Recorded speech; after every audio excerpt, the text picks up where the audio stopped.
let's talk to Matthew, who wants to Okay. talk about consciousness in the brain. Matthew, Oh. you're live on Truth Wanted. Hi. What's up? Thank you. Thanks for taking my call. Well- So I have an ongoing discussion with my friends about like what consciousness is and where it develops. And I know it's like a philosophical problem that has not been solved yet. And it's very up in the air. There's some evidence to suggest certain things. I think there's like pretty much no evidence to suggest there's a soul, but that I'm actually interested in hearing what your thoughts are on that. But like What do you think consciousness is? Yeah, so I think that it's an emergent property that evolved with us through our brain. I think that the brain has a lot to do with it. And I don't really 100% know much about neuroscience or anything like that. So that's why I'm interested to get Shannon's perspective on that. If we do have any sort of, evidence as to what causes it. But there seems to be like a function of the brain where they're just kind of like things that, like impulses that happen that are not conscious. And there seems to be parts of the brain that allows your consciousness to control, like, what you do. And we have some research on that, I know.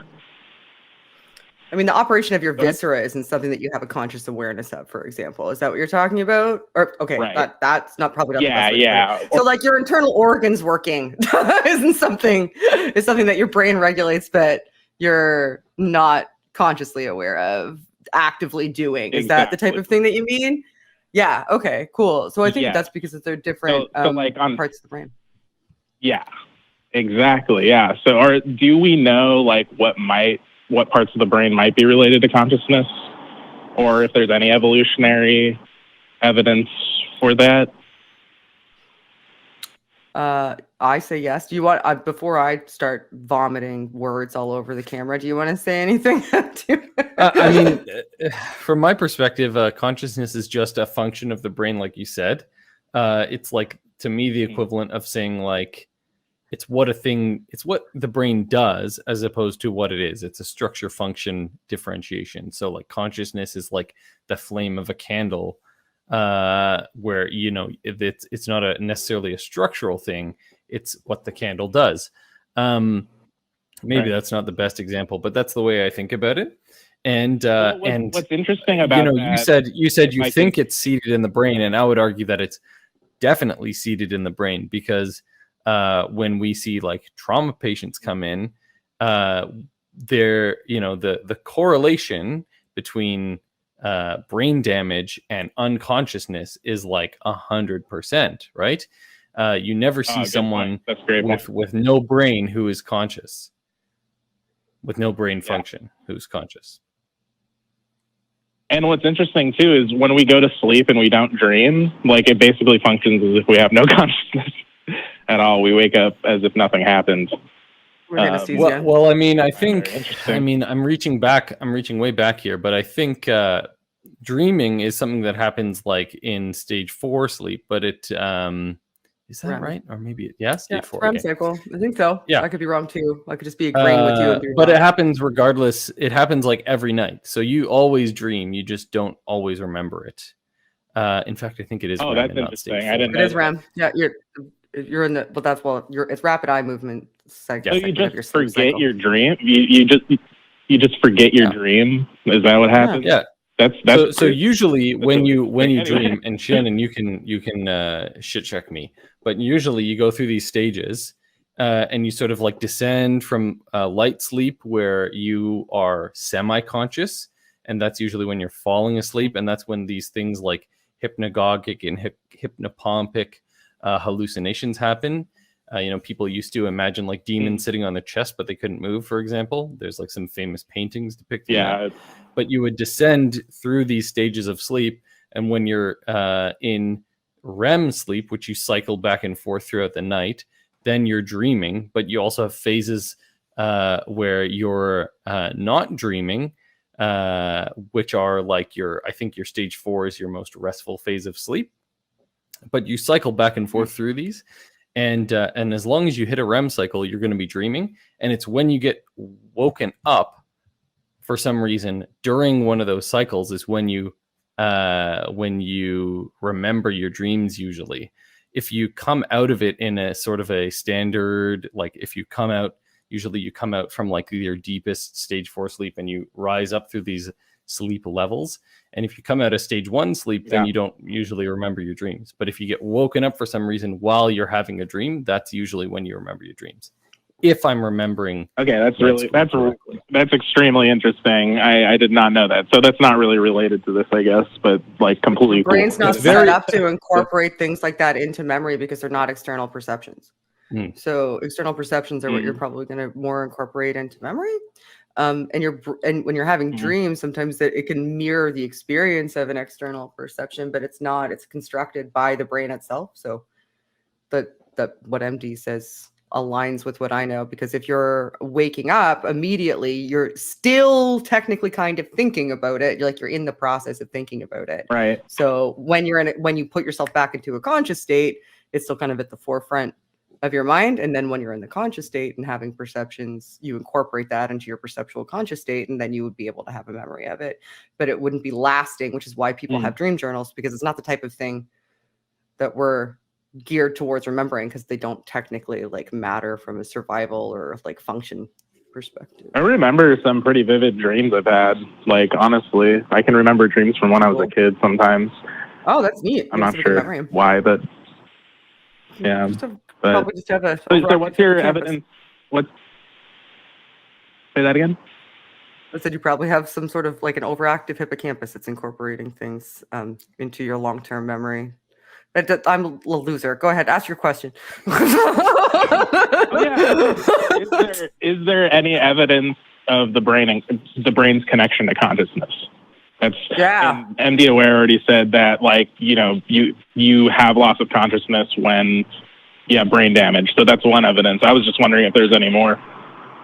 I love Mark Somm's theory because it's so parsimonious.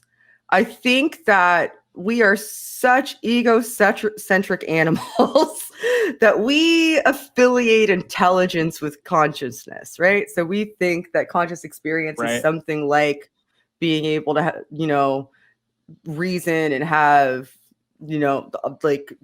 active sort of epistemic functioning in our brain where we can make deliberations and decisions and yada, yada, yada.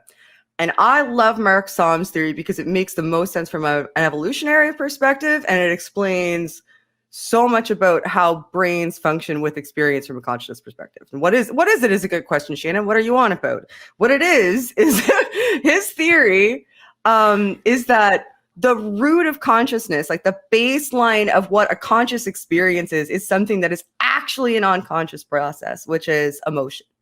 It's another thing that we don't have any control over, really. It's something that happens to us based on external experiences and how we process them. And it is present in just about everybody. And you can control it in the lower portions of your brain. So the oldest portions of our brain, right down to our brain stem, is where we can demonstrate that it comes from. So we can look at the reticular formation and the periaqueductal gray, which are two really tiny small structures that are in the cerebellum, which is the reptilian part of the brain right at the very back, and then the brain stem. And if you put a pinprick in the reticular formation, your lights out, done, lights out. And the periaqueductal gray is kind of where all of that is incorporated into kind of an experience through the thalamic nuclei. And you can have encephalitic children, so children who functionally don't have any higher cortices, which is the thing that's filled with gyri, that when people think of a brain, that's what they think about. The two different sides that are all kind of wiggly and on the forefront of the brain. The wrinkly looking, full of so frontal that's what people, lobes and stuff. So people encephalitic children can survive for periods of time with it and just not have that. So they really only have their brainstem and probably a portion of their cerebellum and maybe some midbrain structures. but they'll And still have basically that. Yeah, they're still ambulatory. They're moving around. Like they'll react emotionally to things. So they're having conscious experiences, but they're not making any sort of deliberations, and they're not. You know, maybe they don't have any planning functions or any of the higher. They don't have any of their higher order functions, but they have conscious experience of some sort. Right, but like there are people who don't feel emotions that are conscious too, right? There's like when you say it's like an emotion, like no, okay, so they still have these. They still have these parts. Okay, I think you're confusing two things here, and that totally makes sense because I said emotion. It totally makes sense. So these they would still have a reticular formation, and they would still have a periaqueductal gray. That even though you think that they don't have emotions. They have the capacity to have emotions. Something's gone wrong somewhere that maybe means that they don't experience emotions to extremes the way that we do, but they would still have feelings of some kind. Or maybe they don't demonstrate them or outwardly show them, right? Or they feel them differently. Right. They don't align with the outward way that we would feel emotions, but they still feel something. Like otherwise they'd just be staring at blank walls and not doing anything. Like something needs to motivate them to exist. Like yeah, I mean fundamentally, I think emotions are what makes us do stuff, right? On a very most basic level. Yeah. Mm-hmm. Like they talk a lot about stasis in Mark Somm's theory, that most of which feeds so into what you're saying, MD aware, like most of our emotional reactions are about finding a level of stasis. And we build, because of the way our brains function now, all kinds of logic on top of how to deliberate making those decisions. But a lot of it ties back to finding emotional stasis. Like if you, for example, are in a severe amount of pain, while you're like, if somebody shoots you while you're in the middle of solving a math problem, you're probably not going to finish solving that math problem. Now you have different priorities, right? So because your stasis is shifted off, like, or if somebody distracts you, that shifts off your stasis. So if you're attempting to regulate and find a stasis of positive emotions, where, and some of it is so attached to our physical environment too, like us finding mates, for example, finding shelter. Like you get physical discomfort that you don't like. You don't like the feeling of being too cold or being too hot. You physically, emotionally don't, not just physically, but emotionally don't like it, which is what motivates you to get that stasis. But we're now so much more complex that on top of those emotions is now logical process. And we've confused the logical processing with consciousness, when consciousness is really that baseline emotional state. And our brains have become so complex that it's expounded upon it. And we can't see the forest for the trees anymore when we're trying to figure out what it is, because we're trying to figure out why we're intelligent and not, why we're able to move around and make decisions like at a base level, which is, I think, what consciousness is at core. Yeah, I think fundamentally maybe there's a difference, Matthew, between your definition of consciousness and what we've been talking about as well. Yeah, well, like I totally get what you're saying, but I also think that if you took away somebody's emotions, right? If they couldn't feel emotions, but they could see, for instance, like it's just a brain with eyes or whatever, it still technically could process that information, right? And understand what's going on. That would it might be able to process it, but it wouldn't know what to do with it, right? It wouldn't know how to interpret it. I mean, no context. I think Shannon scrunching her face maybe because she had the same thought as I did, which is I don't even know what it would mean to have a brain that doesn't process emotion. It is not capable of emotion. But like, for instance, if you think about like a robot that has a visual sensor or a camera. Thinking about that. Sorry? Oh, I was told at one time that there are people that exist that don't feel emotions. So I think that is that true? Maybe we'll interchange the word emotion with feeling then, right?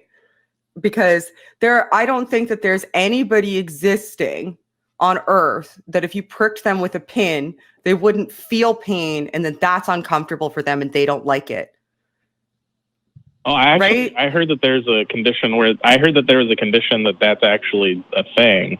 So I must be misinformed. I thought there was a condition let's go broadly across okay, one sec, because I think that every time I bring up a different example, you're talking about a specific condition that has to do with a specific aspect that I'm talking about. So if you look at sociopathy, for example, those people will feel pain, but I think that's what you were talking about when you said people don't feel emotion. If you look at if I, for example, had the condition that you're just talking about, let's just say it's a condition, I don't know if it is, maybe it is, probably is, and I couldn't feel pain, I still have those emotions. Like, our brains are so much more complex than just one experience. I'm using one experience as an example to try to elucidate the fact that we have a multitude of feeling experiences, because maybe feeling is a better way of putting it than emotion, because you seem to be getting caught up in that word and affiliating it with things like happiness and sadness and anger, as opposed to just like something other than a baseline state of, taking in the external world and feeling a certain kind of way about it. Yeah, is this good or is this bad? Or neutral. Neutral is also a feeling. Right. Yeah, so I agree with you 100%. I think our understanding of consciousness and what it is largely a combination of things, right? It's the way that we experience the world through our feelings or through our sight or through our hearing or through any of our senses. And it's a combination of all those things. And the question is, like, the more and more you take away, what is the baseline? And if the baseline here's a good example. Like, you feel something. I've something. Okay, so it seems like we're talking about brains. Now I'm all animated. I'm going to interrupt a lot because I'm excited and I'm sorry. So when you were talking about your eye brain, right? Like your eye brain that could process things or whatever. And I kind of scrunched up, and then ND made the point that I was kind of scrunching up about.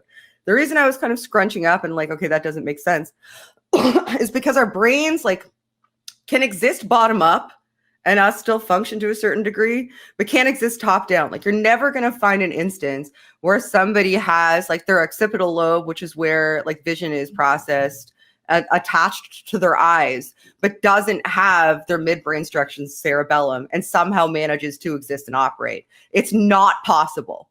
It's just not possible. Okay. That is a dead person that was never alive, because you can't exist without those base structures. Like, if you just have the cortices without the cerebellum, then what you have is a brain in a jar, not a fucking human, because there's no way a person can exist like that. So your example just wouldn't work, right? Because that cortice doesn't function without the cerebral structures, the brainstem, and the midbrain structures. But you can have your brainstem, your cerebellum, and some midbrain structures, and still have a human walking around having experiences, which is what I'm trying to say. But we focus on the cortices. So we say, well, like, what if you had an eye that could see stuff, but we didn't feel a certain kind of way about it? That sounds like nonsense to me, because that's just like putting a brain in the jar with eyes in it and going, what do you see? Because you can't, like, it just is not, it couldn't function. It's like saying, what if you had a heart without blood? Then what? Like, that's what it sounds like to me. So yeah, obviously I do not know enough about the brain, because that makes perfect sense to me. I had no idea about any of that. So thank you for informing I think that's it's an interesting it's an interesting thought experiment. And we're getting towards the end of time. But so I think we're gonna let you go, Matthew. But I really appreciated this call. Sounds good. I think it's interesting, and I think you should call back next time so we can talk about this further. And I might do some reading into, like, crack open my old neuroscience book. I have a bunch behind neuroscience here. textbook. Where are they? Yeah. The whole bottom you shelf. don't need it. You're a walking neuroscience textbook.